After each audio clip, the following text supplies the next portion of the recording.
Hello, dreamers, and welcome back to the show. I have a very special episode this week with a very special guest. He's a filmmaker, and his debut movie was released last Friday, October 21st, at select theaters across the country for a limited time. But the movie will be streaming pretty much everywhere that you can rent it or buy it on Friday, October 28th. The movie is American Murderer, and it's based on the life of fugitive armored car robber and murderer Jason Derek Brown. California Dreaming covered the case back in June of 2018 in a bonus episode, but I will give you a brief recap of the case after the interview. The movie stars Tom Pelphrey, Ryan Phillippe, Chantel Van Santen, Idina Menzel, Jackie Weaver, Moises Arias, among others. So, without further ado, here is my interview with the director of American Murderer, Matthew Gentile. I would like to welcome a special guest to the show today. He's a filmmaker, writer, and director, and he's here to talk about his latest film, American Murderer. I believe it's his debut film, and it's going to be released this month, later on this month. His name is Matthew Gentile. I want to thank you so much for coming on the show today to tell us about this movie, and I'm looking forward to talking about the incredible true story behind it. Thank you so much, Roseanne, for having me. So why don't you tell us about yourself? I already clicked around on your website and I looked at your videos, and everything was really amazing.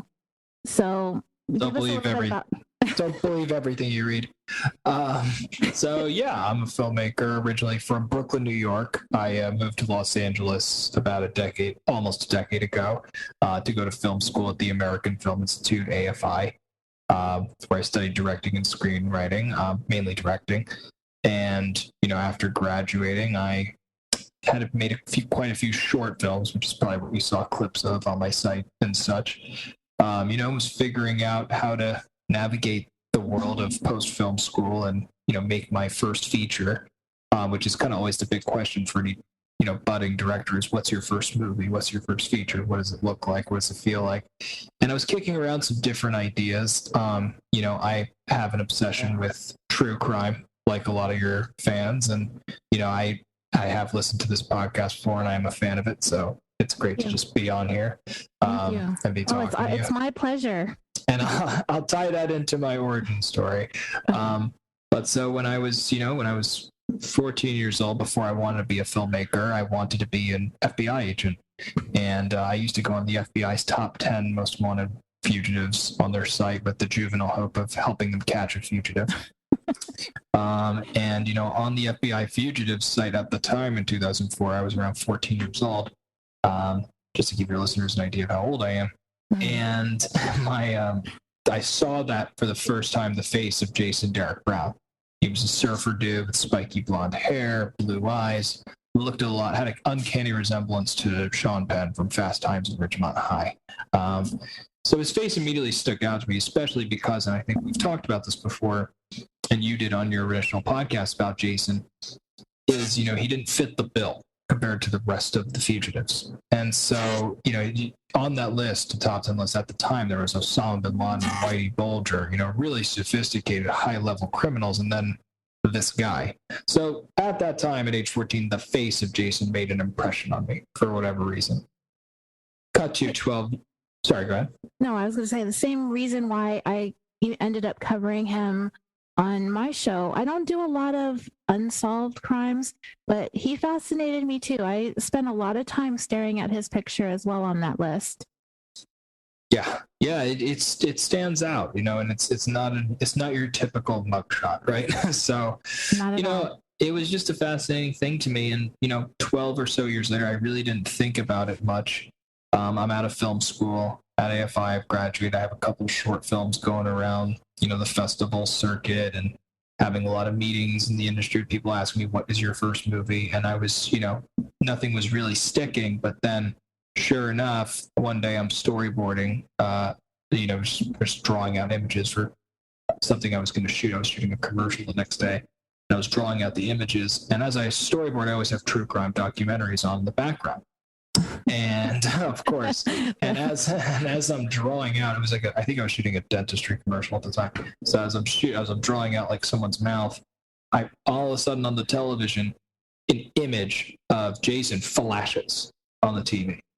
And you got to keep in mind, this is the time when the big question I'm asking myself 4 times a day as I'm walking down the street is, Matthew, what's your first feature? What's it going to be? What's it going to be? And sure enough, this face just boom popped on the TV and came. And I see it. And I'm like, that's weird. Jason's still missing. And so I turned the volume up and I started to watch it. And as I watched it, I started to, the special on him, Jason's story's been covered quite extensively. Dateline, American Greed, all kinds of news programs. So, this program was not the first to cover him, but they had some amazing interviews with people who knew him, some people who loved him, some people who were friends with him. And, what I started to see immediately from the get-go, that there was more to this guy than met the eye. There's a reason why something about him stood out, even though it's hard to put your finger on it. And, as I started to think about it a lot as a story, I just became really obsessed. And I said to myself, well, why isn't this a movie? Because my rule number 1 for writing any screenplay is this a movie I would go to see on Friday night? And I said to myself when I saw the story of Jason unfold in this documentary, I was like, this is a movie I would pay to see that movie on Friday night.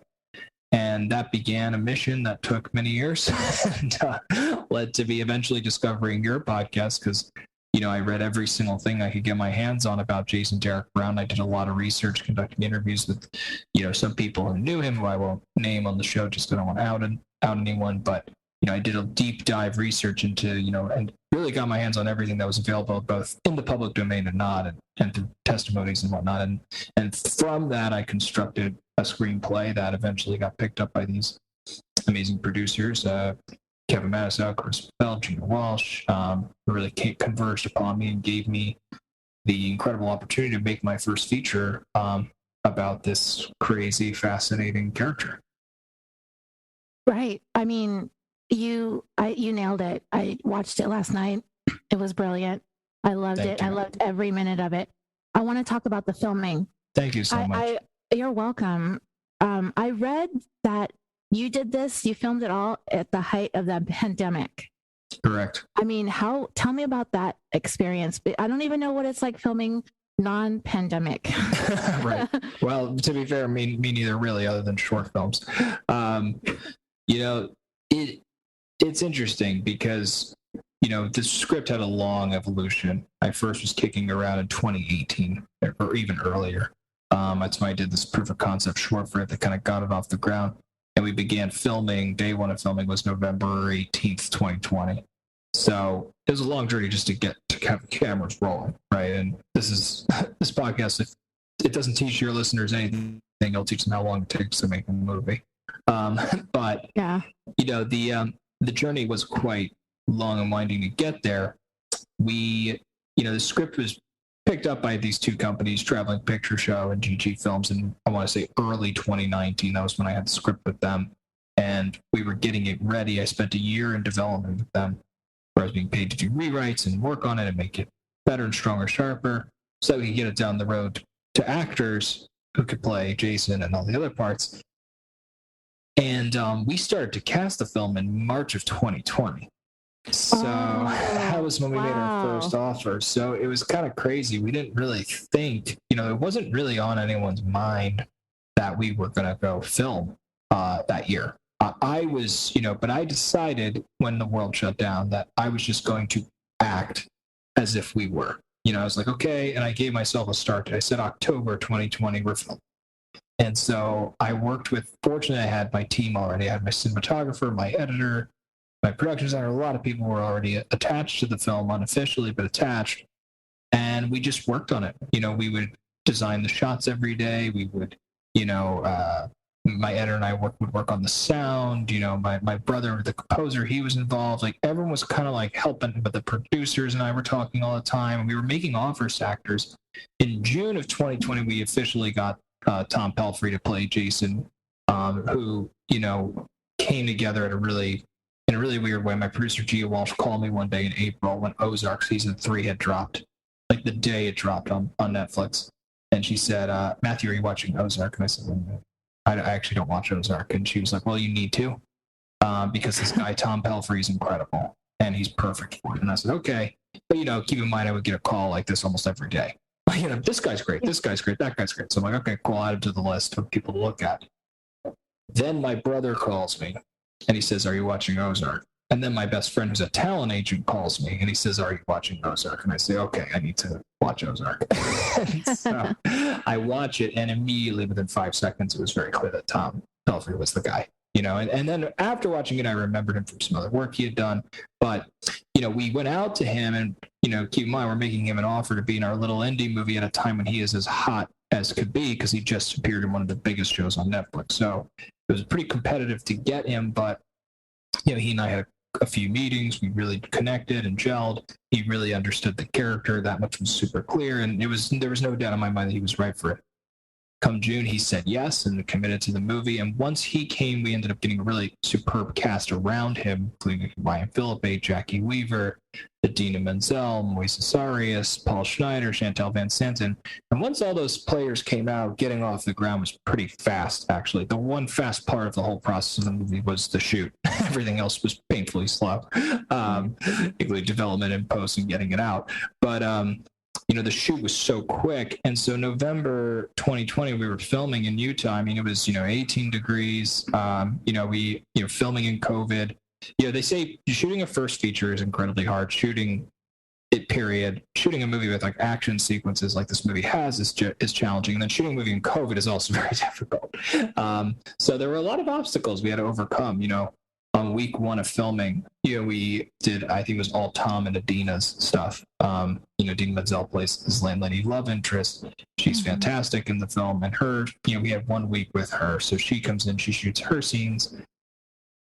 The last day of filming on week one, we wrap out. I take a picture with her. We hug. It was a great time. She leaves. The second she leaves, and keep in mind, she'd also just kissed my lead actor on camera for the scene they were doing.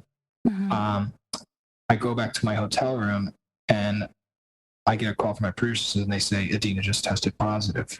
Oh, no. And this is week one of filming, right? And so I'm like, okay. And then what does that mean? Is she, she's okay? They're like, she doesn't have any symptoms. We don't know what happened, but apparently her test came back today positive, and she's the only one.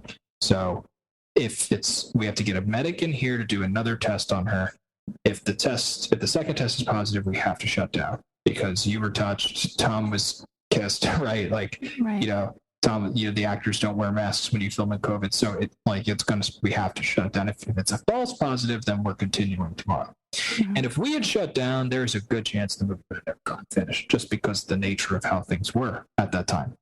So it was pretty crazy. So I hang up the phone and I sit down in my hotel room and I just stare at the wall, and I don't do a thing. I don't move a muscle.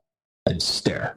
It's not something I normally do. I'm a pretty young guy who moves around a lot. So I just sit there staring, and then all of a sudden I get a buzz on my phone. Bzz, text from my producer Kevin, and it was a false positive. We're back to work tomorrow. And I laughed, I cried, and I fell asleep on the floor. The next day we went back to work. So, there were scares like that. That was the only big one. But, people, some people did end up, it was hard, it was a very fortunately, and I had my AD, my assistant director, Evan, said to me it was one of the safest sets he'd been on. Because movies and shows were still going. We were actually right next to High School Musical, the TV show, when we were filming, which is pretty funny to think of that, being an American murderer.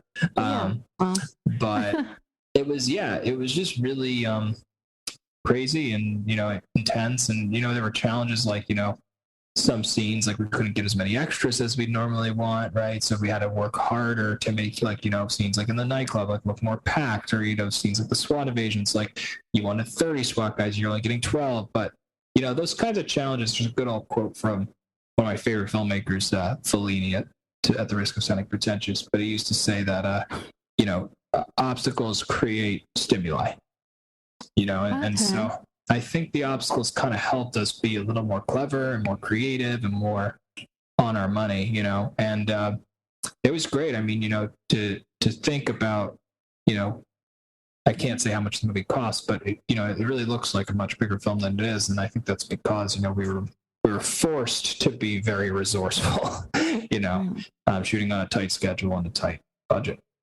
You had an outstanding cast. I mean, the people that are in there, I was blown away after I got your email and I kind of looked around. I was like, wow, okay, this guy is about something. Adina was fantastic. I will talk about her later. She was a character that I didn't even know existed in Jason's world. Oh, interesting. So I didn't go much into his background. I was more all about the crime, which is what I want to talk about next. For sure. Because that's what this show's about. Totally. So this crime, it was something that was really well planned out. And it happened on November 29th, 2004, which is the Monday after Thanksgiving. How far in advance did Jason start planning this that you know of? That's tough to say. I will say what I do know. I know that I don't know exactly how long he was planning it, but the movie and its timeline mostly covers like more or less, there's flashbacks, but the year leading up to it, right? Like the last year for him. Mm-hmm. And it was about a year between when there is, in a lot of the shows that have covered Jason's story, there's a lot of mystery between that area from when he was living, and it was the real crime and story took place in Phoenix, Arizona. We filmed it in Utah and kind of gave it a neutralized Southwest American city setting.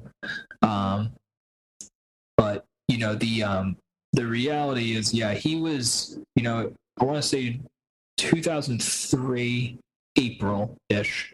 That's when he was like kind of on top, living and doing his typical con, where he would go into a neighborhood, overwhelm people with toys, and what you're referring to with Adina's character, where he would come in and like charm a neighborhood with like Cadillacs and BMWs, or in some cases probably come off super ostentatious in a neighborhood, and present himself as kind of this wealthy man. So the record of it is like April 2003, he was kind of doing that kind of con, and then the crime was committed in November 2004.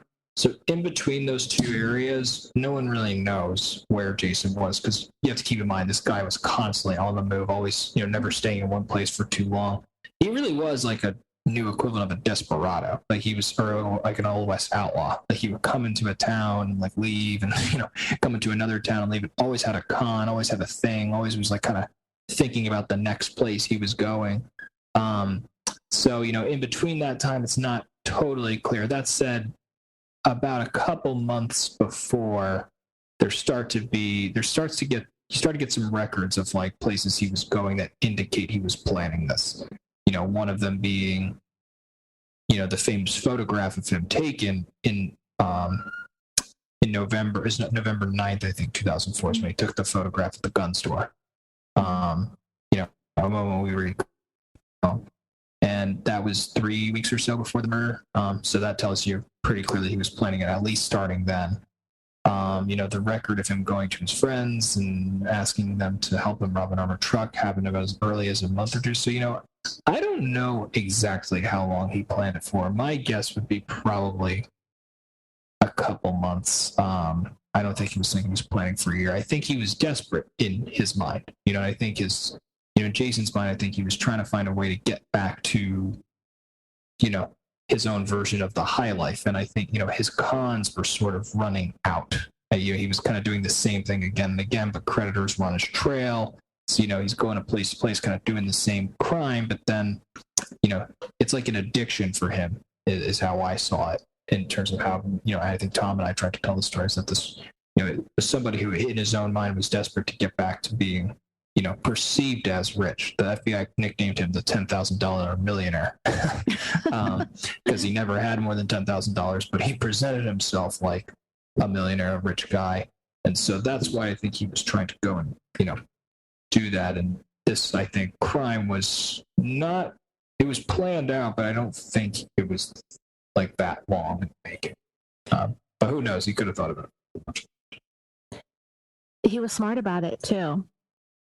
The way that he carried everything out, and he had to do it by himself because I don't know how much he tried to enlist other friends, but they didn't bite. They were like, yeah, right, okay, whatever. But he wasn't just planning a robbery. This was going to be a homicide, right? From the beginning. I believe so. I think so too. Again, without having been there to hear Jason's conversations, it's tough to say, right? Because, at the end of the day, and even the movie indicates this, it's all testimony, right? All we're getting of Jason is what people said about him, which is not always the most reliable, right? Nobody has had the chance to sit down with Jason Derek Brown and ask him why he did what he did. So, without that opportunity, it's tough to say what exactly, whether he did plan it with someone, whether someone did help him. There are a lot of theories out there. There is, I think there's surveillance footage of him in a motel lobby right after the murder, walking out of the lobby with somebody who was never identified. Yeah. In terms of my creative interpretation, I decided to go with, because what I believe, I do believe he did it, and I believe he acted alone. I don't think anyone else was involved. But if you told me there was more to the story, one day I can't say I'd be shocked. I just, as a creative person, me telling the story, I decided to go with, what I thought to be true. Yeah. The only reason why I thought that he figured he was going to kill somebody is because if you're going to rob an armored car guard, he's going to be armed, and he's armed to shoot people like him. So I figured he just went in and he went straight, because you in the movie showed him target practicing on a paper plate, right? Right. Which he actually did. That there is proof of. Okay. So that means he was aiming for the head, and he wanted to and was going to and planned for that. And so that kind of puts you in this place where he just didn't care about this person's life. He just was looking at the dollar signs, and that tells a lot about him as a person. Now, this goes back, I wanted to talk next about his family, his family dynamic, his upbringing. Can you tell us a little bit about that? You went into the background of him leading up to the robbery and the murder. Tell us about what was going on with him and like his family. They play kind of a role in this. We don't need to get too much into it, but how did he become the person that he was? Right. From his family. Well, first off, I should say that a theme of the film, every movie has a theme, and the theme of this film for me is family. Because when I started out, when I first set out to write this film, at first, yes, a pulpy crime film sounded interesting, but, that would not have sustained me personally through this process. What ultimately made this a movie and a story that I had to tell was, it was as much about Jason Derek Brown as it was the people who knew him and who loved him. And the people who had these, insights into who he was and why he did what he did. So, it wasn't just about an armored car robbery and murder, even though there is a lot that is interesting about that and disturbing, right? But ultimately, it's about, who this man was to all these different people. So his family was ultimately, my kind of way in to the story. He had, in real life, there was actually 3 siblings in the film. We kept it at 3, which is actually similar to, I have 2 siblings myself, 2 boys and a girl. So it's actually, it's similar sibling dynamics, and yeah, I mean, the 3 kids they were from a Mormon upbringing originally, which is known to be quite strict. And there was kind of a dichotomy there, because Jason's father was a criminal and a con man himself, who had ties to the underworld. Jason's father was known for, taking the kids on trips to Vegas and Mexico. Tawana would leave them in a car while he went and picked up, stacks of cash, and would then take the kids to like really fancy hotels and kind of spoil them and show them this is how life is. And he was in and out of their lives, and there was accounts that he would apparently like have the kids answer the phone for him when they were, when the police called. Like, it was really, he had played a lot of mind games, and there was a brutal divorce between the dad and the mom. And he would put the kids against the mom. So there's a lot of accounts of that were out there publicly that I read and got information on. And Jason was coached by his father. He was taught how to be a criminal and a con man by him, and how to do, and all the kids were taught this by the dad. But Jason really had this connection to his father. I think the two of them, it seems, were, and again, this is my creative interpretation, because what I should stress, is that my film is a work of true crime fiction. So it is based, on a true story, and a lot of stuff in the film is actually quite factual, but I took a lot of creative liberties to make the story dramatic, engaging, compelling, what have you. So, listeners out there, take what I say with a grain of salt. But again, what I researched was that Jason was very much coached and very much like his dad in a lot of ways. And, when Jason turned 18, he went on a Mormon missionary trip to France. He seemed quite wide-eyed and optimistic about the world. And, when he graduated college, he went to, he was getting his MBA from the Monterey Institute. He spoke fluent French and Spanish, and he was married and in a Mormon ceremony. He was not the guy who you see in the movie necessarily at all. But around age 25, it was 1994, his father went missing, disappeared, and no one really ever understood or knew why. He just vanished. There could be information that Jason and his brother knew, but it was really a big question mark. The father's never been found or seen. He vanished, back 10 years before Jason eventually vanished and did the same thing. So, it's pretty fascinating. And allegedly what happened around this time when Jason was 25 and his father disappeared was he just kind of went off the deep end. He got divorced, started becoming obsessed with wealth and image, materialistic things, cars, Vegas, gambling, drinking, drugs, all that. And, then got into a life of being a con artist. And he was quite a good con artist.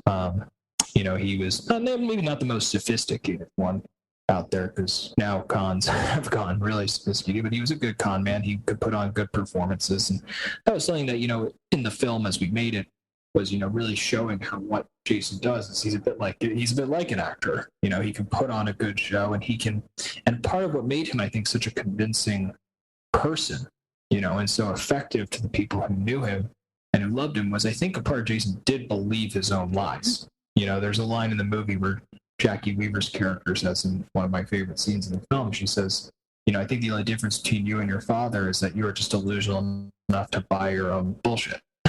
Right. Are we allowed to curse on this? Yeah, it's fine. Okay, yeah. Cool. It's mild, but it's fine. I figure it's a pretty R-rated film.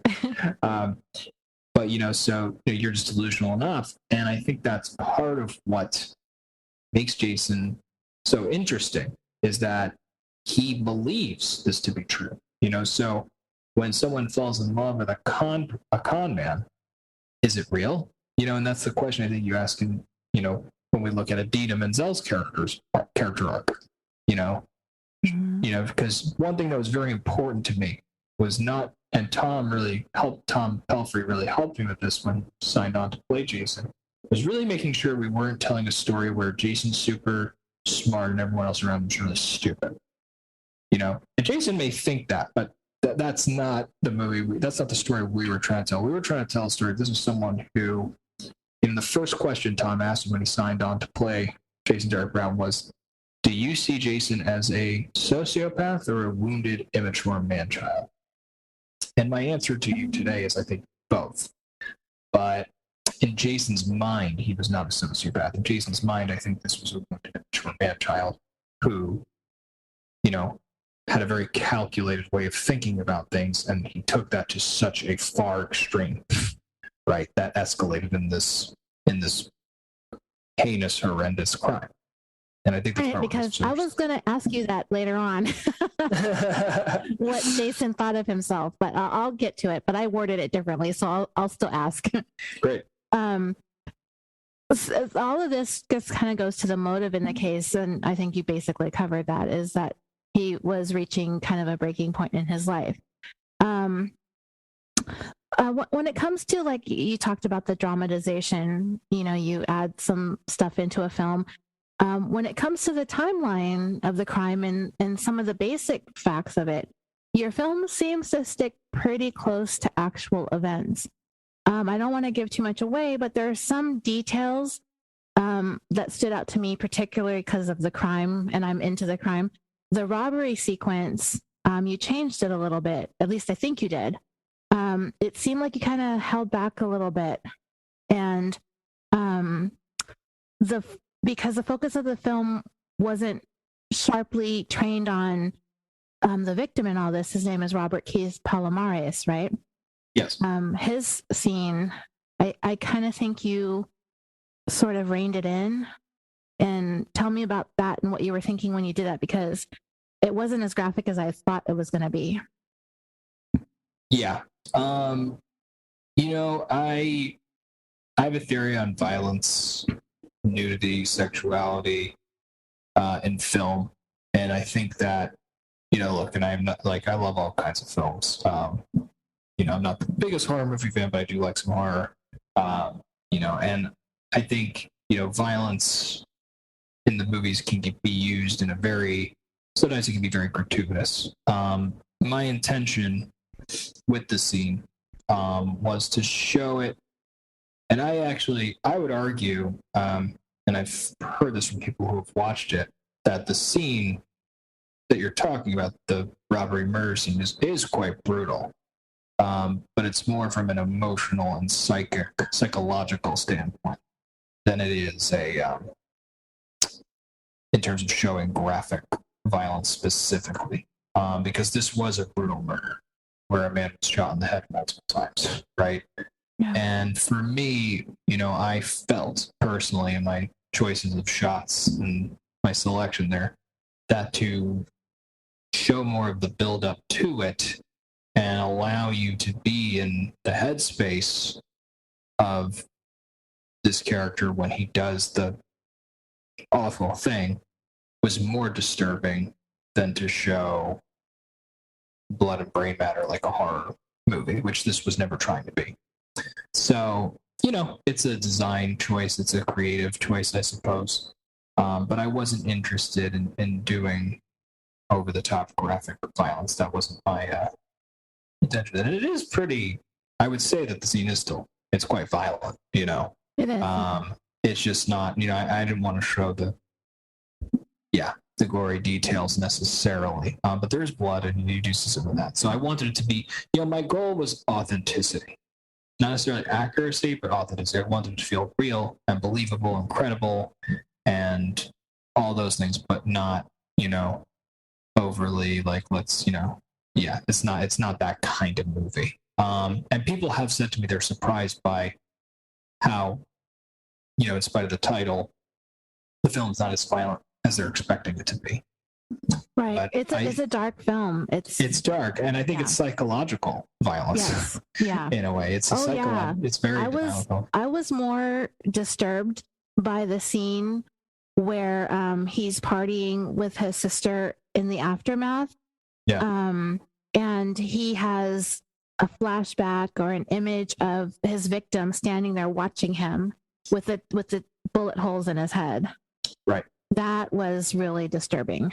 Right. More so than the murder scene. Well, and I think that's something, some of the films I love, highly recommend this film to you and your listeners. There's a film I just saw in a theater here in LA called Peeping Tom, which was made in 1960. It's kind of considered the first horror film. It's pretty much a slasher in terms of its story. It's about a guy with a camera who stalks and kills women, right? And it was the first of its kind. And when it came, it's considered a classic now. It reviled people when it came out. It lit the world on fire. It ruined the director's career. It was a great director, Michael Powell. But I was watching this film the other day for the first time. I'd been talked told about it for years. Scorsese calls it like one of his favorite movies. And it took me so long to get to it. But I was amazed by how this movie was so effective, so disturbing, more than any, torture porn movie I've seen like in recent years. This movie was so unflinching, and yet there's no gore and no blood even in the movie. Yeah, it messes with your mind. But you feel it all. And that's really more the kind of filmmaking I'm personally interested in. No disrespect to the other kinds of films. I'm friends with a lot of horror filmmakers, and it's a craft and it's a real art what they do. But for me, I do something. What I do typically is a little different. I think that graphic violence has its place, but I didn't feel it had it in the scene. I think like what you're saying, the psychology of it is what's way more disturbing. I'm the same way. I am not a horror movie fan, and that's why I asked you when we first talked, how violent is it? Because this is the thing. My mom's side of the family were Vietnamese, and my uncles were huge like kung fu karate fans, and so they would watch these movies, and I would see all this really graphic violence. And there was a scene that I watched one time where these two fighters were going at it, and this one guy like jumped and he got hung up in the ceiling or in a chandelier, and his opponent did this flying kick and then kicked his head off of his body, and then all this blood started just gushing out of his neck and onto the floor. Ever since then, I just been I can't watch that kind of. It's very difficult for me. It's stressful. So I appreciated how you kind of held back on that. I thought it was very well done, and it was different, and it wasn't what I expected, but it went really well for me. I liked it a lot. It's great too. So the movie painted a very different image of Jason from what I saw him as when I did my episode. Right. He comes across to me when I first talked about him as a really well put together party guy, just money and women and drugs and just fun, just all the time, 24/7 fun. But your film portrays a very different side of him, somebody who lacked a lot in his childhood. Almost somebody who was abused. I feel like what his dad did to him was abusive, but Jason didn't realize it was abusive when it was happening. Right. He eventually turned into somebody who found himself, backed into this corner when his life started falling apart, and you almost start to feel sorry for him. Do you feel sorry for Jason Derek Brown? It's a great question. For me, every movie, in addition to having a theme, and the theme of this film is family, I think every movie, I don't necessarily believe in message movies, but I do believe that movies can pose questions. The best films that I love, that I grew up loving, pose questions. I watch The Godfather twice, 3 times a year at least. And every time, even though and The Godfather 2, right? And every time I know that Michael Corleone is going to kill all these people, including his own brother, by the end of 2 movies. And somehow I feel for him. I feel sorry for him, that he lost his humanity. I feel compassion for him, even though he's awful. Yeah. And the same thing when I saw Dog Day Afternoon, which was the film that made me want to be a filmmaker. Like when Al Pacino gets arrested after robbing a bank and putting a gun in people's faces, right? Even though you like him because he's kind of funny and this and that, he threatened people's lives for 24 hours. When he's at the plane at the end, it's all over. I cry, right? And so, and then like you think about the TV shows that me and my generation grew up loving, like Breaking Bad and The Sopranos, So I think that's part of the, both the danger and the appeal of this film is that even though he's a pretty bad guy, you may find yourself rooting for him, or you may not. I haven't had too many people watch the film, but I've screened it, twice now in front of a big screen with packed crowds, and I've had test screenings before, and I've had people love Jason and feel compassion for him. I've had people hate him and think he was, awful from the beginning. I've had both, and honestly, both have been able to enjoy the film. Because I made it to start a conversation, and I made it to really pose this central question. which is, can you take someone who is quote unquote rotten to the core, right? And has bad intentions and isn't sincere, right? Because Jason Derek Brown isn't a con artist, really can't be. And can you move an audience to a place of compassion and understanding? That was the central question that drove me to make the movie.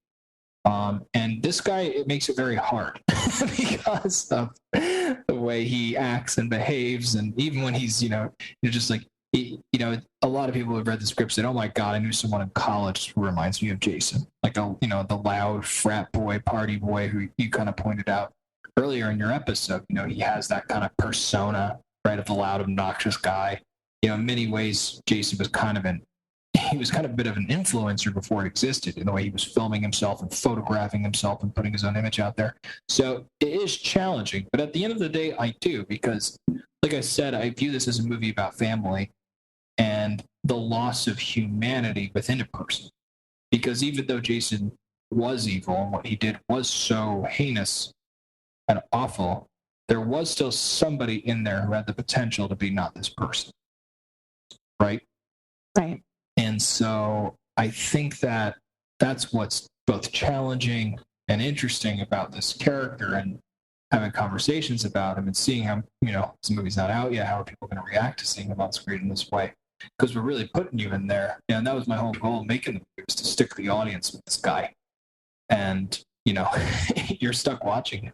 And a lot of people for the first half do like Jason, and the second half, then that's when they start to go, oh God, And I think that's part of what this movie's kind of addressing, discussing, and trying to get to the bottom of. So I don't know if that directly answered your question, but that's how I feel. To an extent. On the flip side of that, you depicted Jason as a proficient liar, a manipulator, a man who is able to shed real tears if it suits his purposes, but also a man who is steadfastly loyal to his family, particularly his siblings, a man who is willing to spend $200 on a gift card to Toys R Us to a child he startled at a gun range, yet still be capable of murdering a man for a bag of money. How would you characterize a person like Jason Derek Brown? Do you label him psychotic, sociopathic, borderline, or misunderstood? I mean, a bit of all of the above, right? Right. Certainly, I don't think it's pretty hard to argue that he's not sociopathic. What he did and the way he did it.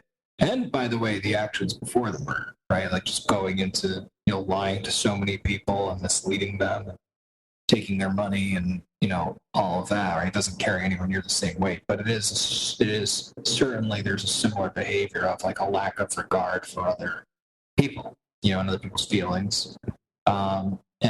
So I think it's all of the above. He was a master manipulator. He was a con man. He was a cheat. He was, a psychopath. He was a sociopath for sure.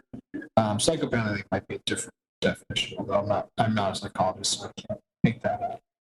There's a distinction. I get them mixed up. Yeah, I think I don't know if he qualifies as that, but he's definitely. I would say, yeah, for sure. I think he has sociopathic tendencies at the very least. But sociopaths are humans as well, right? Mm-hmm. And so what kind of, that's, I think, what's made them so fascinating in our culture, and I think, it's interesting because when I started writing the script, like con artists in particular started to really kind of have another day in the sun. Like I remember, I think when I first began writing, like the Firefest documentary came out, then it was the Elizabeth Holmes story was everywhere, it was like, it is a very prevalent theme. And, the movie also is an examination of the dark side of the American dream, and that, you have this ideal of like, make as much money as you can, get rich quick, do what you can do, right? And, in Jason's mind, he wanted to, have all the toys and have a high life without working for it, right? So, yeah, I think, part of why this character is so interesting is because we could do a 2-hour podcast and talk about all these different traits of him. I mean, you can't figure this guy out. I spent years working on the screenplay and finishing the film and going through with edits and all that. And like, I think I have a good idea about who he is, but the truth is I don't. He really was a fascinating, layered, complex person, who meant a lot of things to a lot of people, but I'm drawn to that. You know, my other favorite movie is Lawrence of Arabia, and the main character of that movie. I've seen that movie at least 50 times. I can never figure Lawrence out. I'm like, what does he want? Why is he in the desert? You know, why does he keep going back?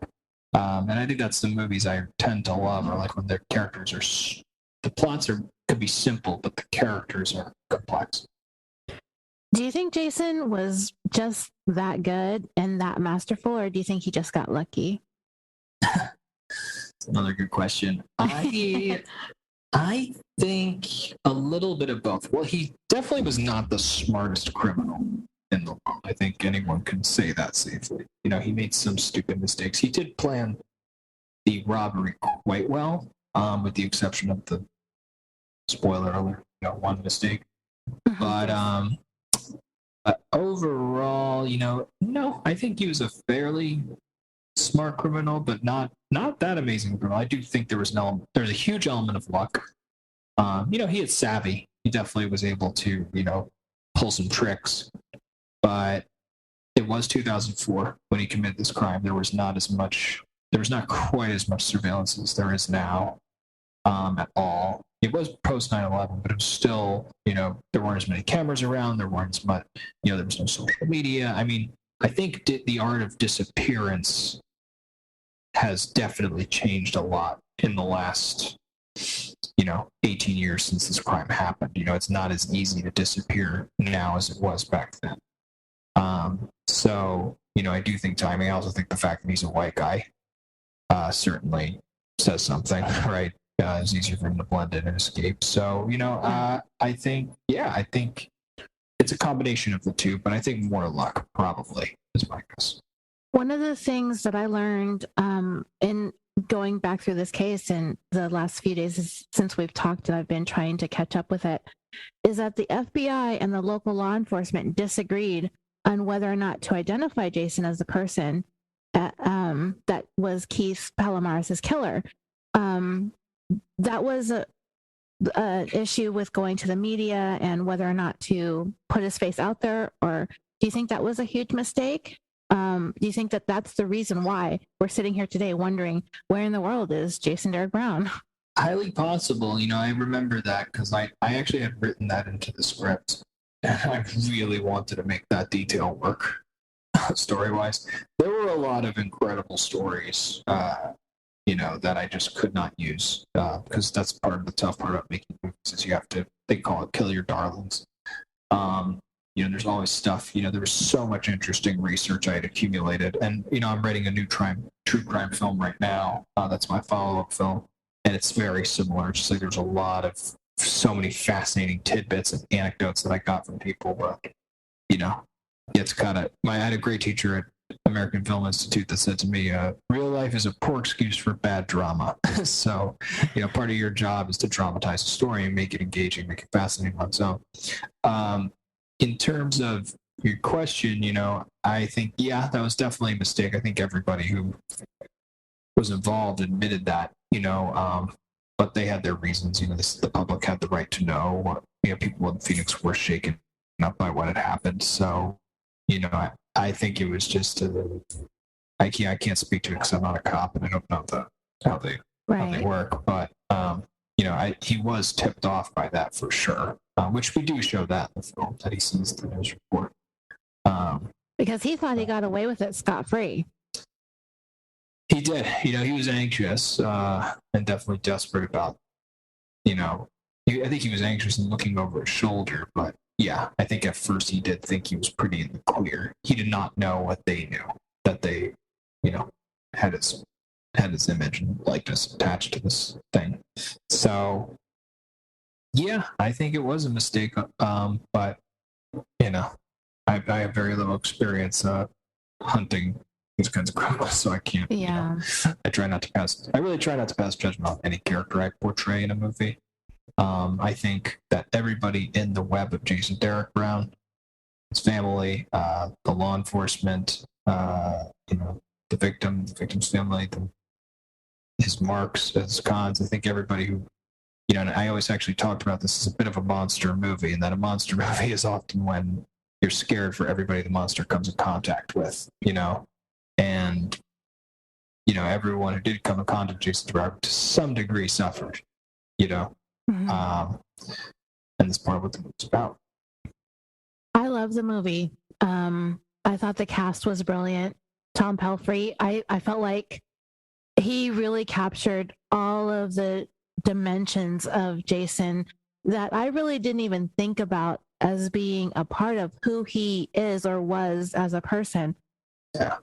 If Jason himself saw this movie, even if I know you just are loving my questions, right? I do love them. They're really good. I honestly think he might even have a deeper understanding of himself. Wow, that might be the best compliment I've ever got. I did. Well, see, that's the thing is, once I heard from you and we said, okay, we're going to do this on Wednesday, I've been obsessing over the case for the last 48 hours. Wow. I think that if he saw it, he'd be like, wow, dang, that guy should seek some professional help. I mean, what do you think? What do you think Jason would think of this movie if he saw it? I'm sure he'd have notes. Is my guess. I'm sure he would have some things. He'd have input on how he was portrayed. He might say like, I did more drugs than that, or I did less drugs than that. I don't talk like that. I don't know, but it's tough to say. I'd like to think that he saw it as honest, fair. I think we did it, at least my intention was to do a fairly honest portrayal of his spirit, Like I said, it was never about accuracy, was never my mission. Authenticity was my mission.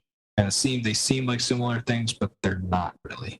Authenticity means I want it to feel real and feel honest, but, I'm not trying to necessarily hit every single thing exactly as it was. And I'm sure, when you turn a real life person into a movie character, there are liberties you take. And again, because keep in mind, the only records I have of Jason Derek Brown are photographs, some videos, not many, but some videos of him partying on a boat, which we recreate in the film, and water skiing. Mm-hmm. And then interviews with some people who knew him. Some I did personally, some I read from multiple sources. So that's not a ton, right? That requires me as a filmmaker to do a lot of imagination. But I like to think of it as an honest portrayal, and I think that I would be very curious to hear his thoughts if he ever saw it, if he's still out there. I scrolled through the film's IMDb. I totally trolled you all over the internet. So this has already won a couple of awards, right? Yes. Tell us about those? Yes. We were we had our world premiere in Italy at the Taormina Film Fest in Sicily, which was quite special. We premiered the film in an amphitheater that was built in 300 BC. Francis Ford Coppola was there with The Godfather for the 50th anniversary. I had the chance to meet him, which was pretty incredible. Last week, we showed at the Boston Film Festival, where the movie won 2 awards, Best Actor for lead Tom Belfry and Best Music for my brother, Scott Gentile, who did the music for the film. And this was his first film score as well. He's a world-renowned conductor and pianist, and this was his first movie. He did this in COVID as well because all his concerts got canceled, so he had free time to help me and my team put this movie together. And he did a fantastic job, and I was very glad that he got rewarded for that. My editor, Matt Allen, also worked super closely with him on the score. So it was that was a great thing. And now the movie's coming out soon, so it's exciting to see. We have a couple more festivals before the release, but we're very excited. Perfect. That's awesome. Amazing. And congratulations. I clicked around on your website. You're welcome. And I watched some of your videos, and I watched a trailer for Frontman, and you got awards for that. Can you tell us a little bit about that? It's a short film, right? It was your thesis? That was my I had 2 thesis films, Frontman and Lawman, no relation. But they were both about 2 men.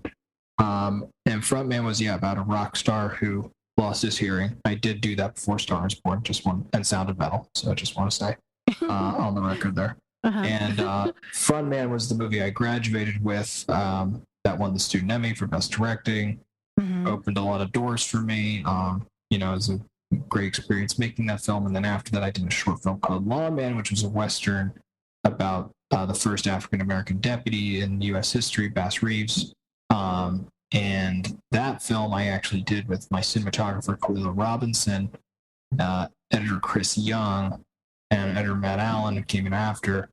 Those three were all AFI Film School people with me, and I was hired to do Lawman as a director for hire because someone the year below me had dropped out. So they hired me to kind of come in and lead this team to complete a movie, and that's how Lawman was born, and that's how the team for American Murder was born as well. So, those two shorts were kind of what helped put me on the map and get me out there into the world. But it was ultimately writing screenplay for American Murder that got me the directing job. Amazing. Well, I thought I watched the trailer for Frontman. I love your camera angles and the way you pan through stuff. It was really it was great. I love the movie so much. It was so well done. And I actually watched it twice. I watched it during the day yesterday, and then I watched it at night before I was going to bed, and I finished it up this morning for the second time.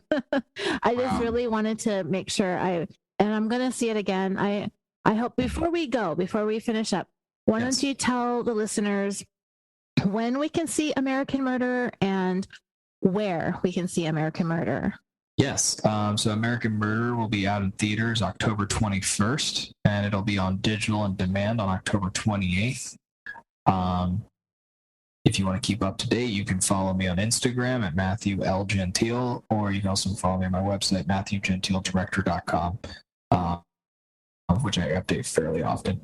Okay, I was hoping you were on social media because I looked around. I will go to Instagram and I'll definitely follow you so I can see everything. I want to thank you so much for my dog's barking.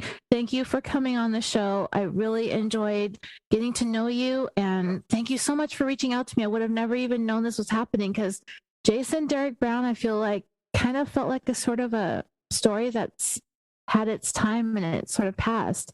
But actually, we forgot to talk about, he's not on the FBI's list anymore. Nope, he was removed as of September 7th, which was pretty surprising to me. I was surprised too. Yeah, I have no idea why. But maybe they have some information about him not being alive anymore.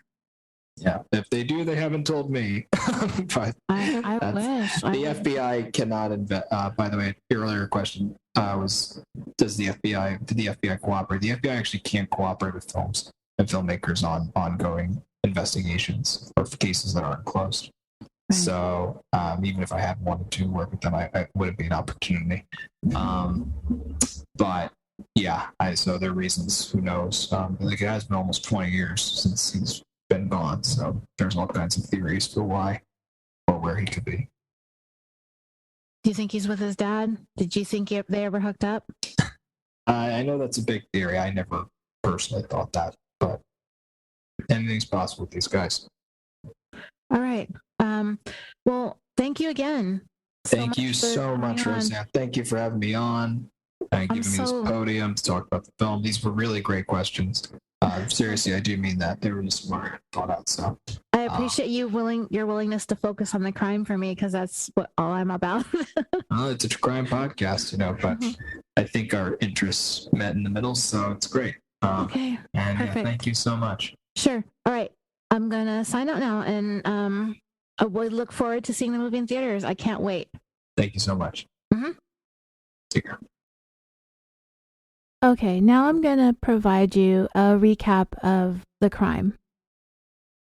Jason Derek Brown was born July 1st, 1969 in Los Angeles, California, but would later go on to live in various places around Orange County, including Laguna Beach, Dana Point, and Newport Beach. He graduated from Laguna Beach High School in 1987. As a member of the Church of Jesus Christ of Latter-day Saints, Jason spent 2 years from 1988 through 1990 serving his mission in Paris, France. Jason speaks fluent French, and he would go on to earn a master's degree in international business.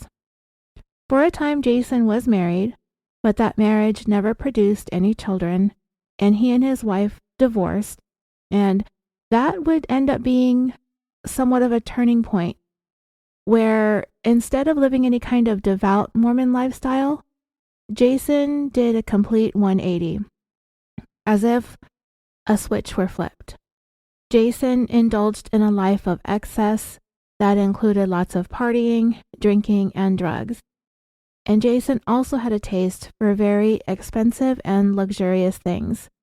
He had 2 cars, a BMW and a Cadillac Escalade, as well as a boat, motorbikes, just toys. The thing was, Jason was not making anywhere near the kinds of money he would have needed to support a lifestyle such as this. And you know what? Even if he did have the money, I still think he would go about getting the things the way that he did, which was through fraud. He did run a couple of businesses out of his home in Salt Lake City, Utah. One was called Toys Unlimited and the other was called On the Doorstep Advertising. So Jason was able to pretend he was making money hand over fist as a successful businessman and entrepreneur, but the truth was he was living on borrowed money, sort of. He was tens of thousands of dollars in debt. He had defaulted on loans, and by the time 2004 rolled around, Jason was drowning. He was up to his eyeballs in overdue bills. Creditors were after him. He had borrowed all he could from his family. And while Jason was keeping up this image of a wealthy guy with all of the luxury things that he could possibly dream of having, and fooling most of his friends and family who thought he was filthy rich, through a series of scams, check frauds, and loan schemes, it was all starting to catch up with him though. And as 2004 wore on, Jason was becoming more and more desperate to find a quick fix to solve all of his money problems. Jason decided that the way he wanted to dig himself out of the hole he was in was that he needed to pull off a heist. Jason may or may not have talked to some of his closest friends about this, or possibly even wanted to recruit someone to help him, but ultimately, as far as anyone knows, Jason would end up acting alone.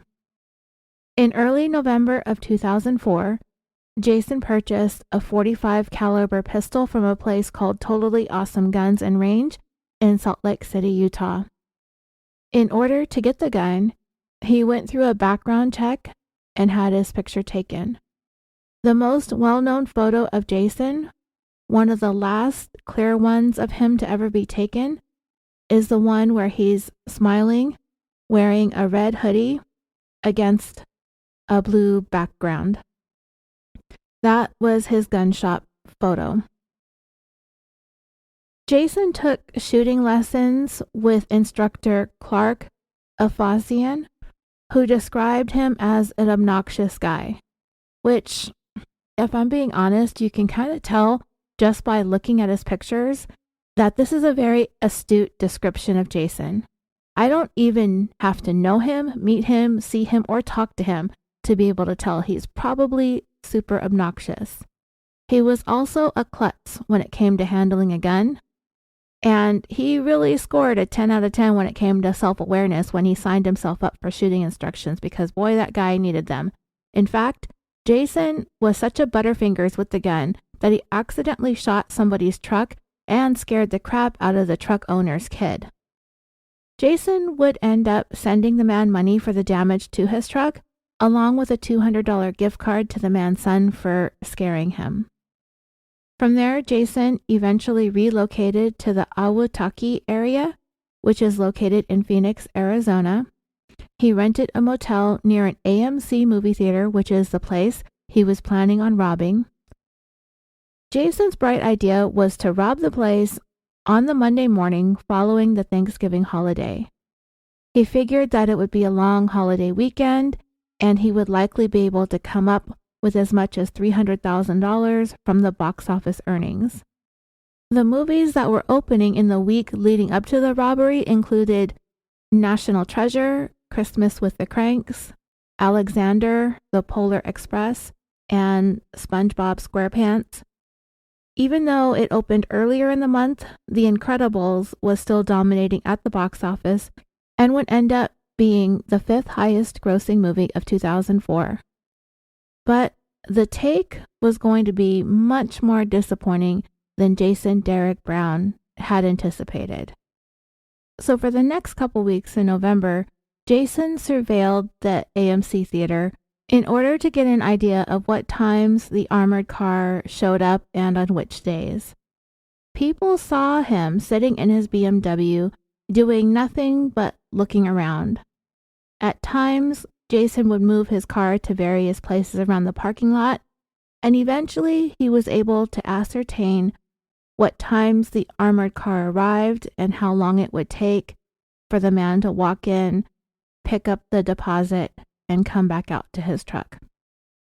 At approximately 10 in the morning on Monday, November 29, 2004, 24-year-old armored car guard Robert Keith Palomares picked up the weekend deposit from the movie theater.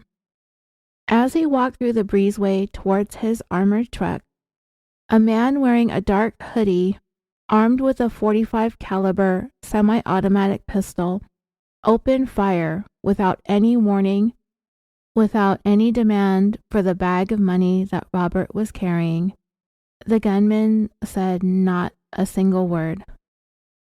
5 out of the 6 shots that the gunman fired struck Robert, all of them hitting above the neck. This was an execution-style ambush, one which Robert had no chance of reaching for his own weapon to defend his life. The gunman grabbed the money from Robert, who still had a firm grip on the bag, and he ducked into a nearby alleyway where he had stowed away a bicycle, and from there he fled from the area. This was in broad daylight, with numerous witnesses who were able to provide a general description of the gunman and the direction in which he fled. The gunman then rode his bike to a location where he had his vehicle parked, which was a BMW. He ditched the bike and then fled in his car. As the area was flooded with both local law enforcement and the FBI, this extensive search led to the recovery of the bicycle. The forensic examination were able to lift fingerprints from the bike, which were identified as belonging to Jason, and he was quickly considered to be a suspect in the murder robbery. At some point, Jason would get back to his motel to count the money. Much to his dismay, the bag only contained $56,000. He checked out of the motel that day and drove from Phoenix to Henderson, Nevada, where he had his Cadillac Escalade parked in a storage unit. He left his BMW there and took the Escalade to California, where it is believed he stayed with his sister Jamie for about 6 days. They spent those days hanging out and partying, as Jason was under the impression that he had gotten away with the robbery and murder scot-free. He had no idea that law enforcement had already identified him. The city of Phoenix and the surrounding communities were shaken by the brazen mid-morning ambush killing of Robert Palomares, and the local law enforcement were anxious to calm people's nerves since the killer was still at large. In order to do so, and to help aid in Jason's apprehension, they wanted to take Jason's name, picture, and information to the media and let it be known that they had a suspect. This is who it is. Be on the lookout. Be vigilant. Be aware, but also be safe. He's armed and dangerous.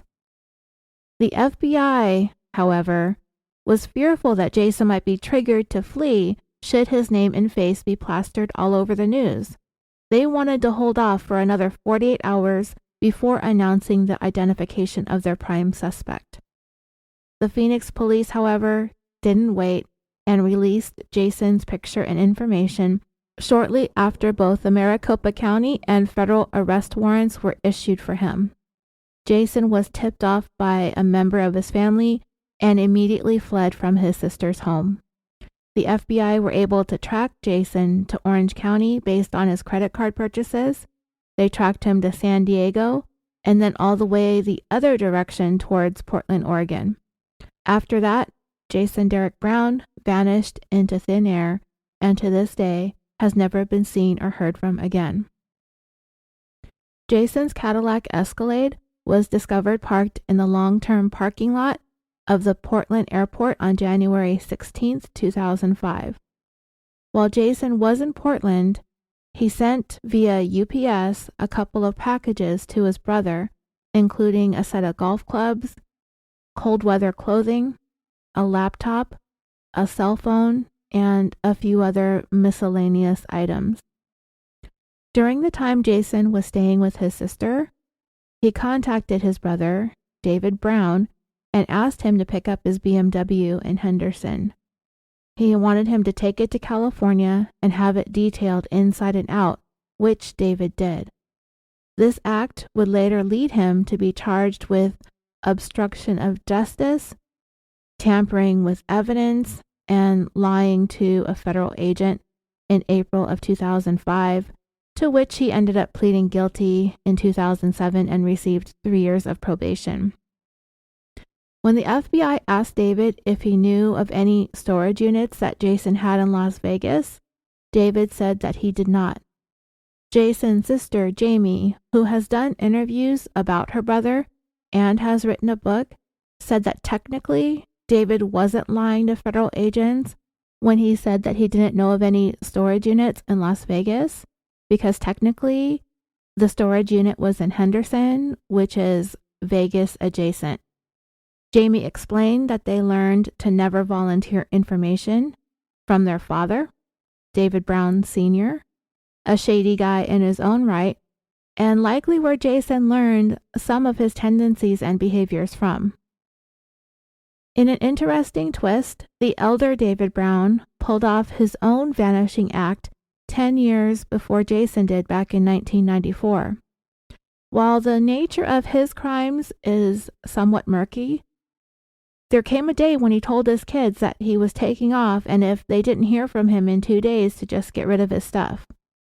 They didn't hear from him, so Jason and David did what they were told, got rid of their dad's worldly belongings.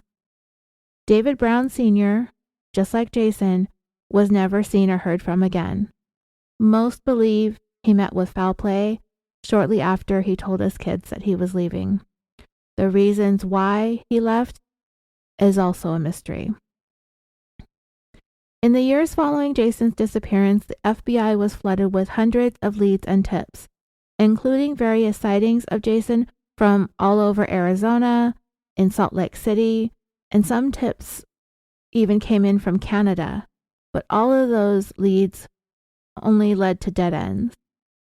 On December 8, 2007, Jason was added to the FBI's 10 Most Wanted list, making him fugitive number 489, along with a reward of $200,000 for information leading to his apprehension. Jason remained on the top 10 list until September of 2022, when he was replaced by Michael James Pratt. While Pratt is from New Zealand, he is wanted out of San Diego, California, for various crimes including conspiracy to commit sex trafficking, child sex trafficking, fraud, coercion, production of explicit materials involving children, and a variety of things related to that mess. Jason is still wanted. He's just not in the top 10 anymore. And where Jason Derek Brown is today remains a mystery. Many believe that he's deceased, but if he's alive somewhere, whether he's relaxing on a tropical island, or if he's living the Mormon life in plain sight somewhere in Utah, or if he's hiding in a cave someplace in the world, he would be 53 years old today, about 5'11" or 178 centimeters tall. If he's kept in okay shape, he might be around 180 pounds or 82 kilograms. There is an age-progressed photo online of what he might be looking like today. The FBI has received more tips on Jason than any other fugitive on their list, yet still remains missing nearly 18 years later. So dreamers, let me know if any of you have the chance to go see American Murderer or stream it. I'm going this Thursday night in Vegas, so I'll be able to post about that later on in the week.